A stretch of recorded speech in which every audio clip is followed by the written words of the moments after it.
Representative Orcutt, House Democrats passed their operating budget late Monday night, despite bipartisan opposition.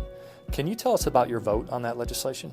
Yeah, I voted against the budget. It's not a sustainable budget. They're growing spending far faster than our revenues are growing. And our revenues are growing. And I think this is a key point that people need to understand, that our revenues are growing by 3 to 4% per year, and yet they still want to outspend that. And how do they want to make up the difference? They want to put it on the backs of the taxpayers.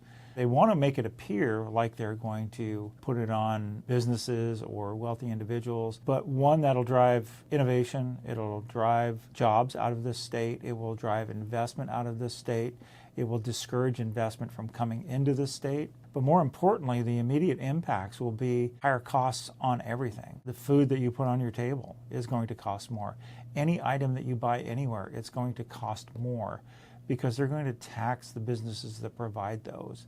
Those taxes will be passed along. And one of the other things that is very, very troubling about this that will hit everybody once or twice a year, and that's in their property taxes.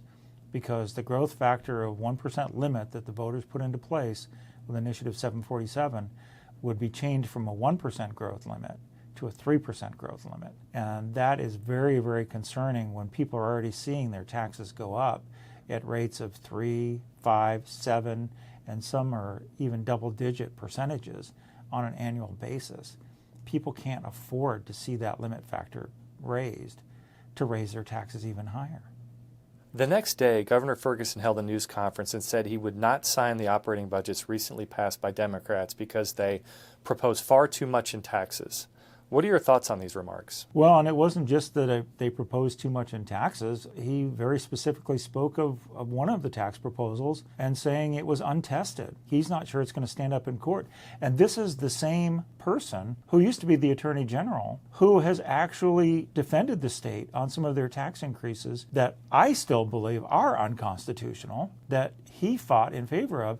And he's now saying, as governor, he's not sure this one will stand up to judicial scrutiny.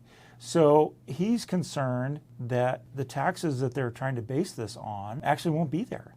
They'll get challenged in court, they'll get struck down, and then the spending is still on the books, but the revenue is gone. So I think that's a very big concern, but I was pleased that he said he was concerned about too much in taxes. The thing that concerned me, though, was he refused to say no to some of the other tax proposals that are out there. And very specifically, my concern is he did not denounce the increase from 1% to 3% growth factor. So I was a little disappointed there. I think he's on the right track, but I don't think he's covered all of the issues that are going to be of concern, and actually the ones that are going to be of greatest concerns to the working people in our state.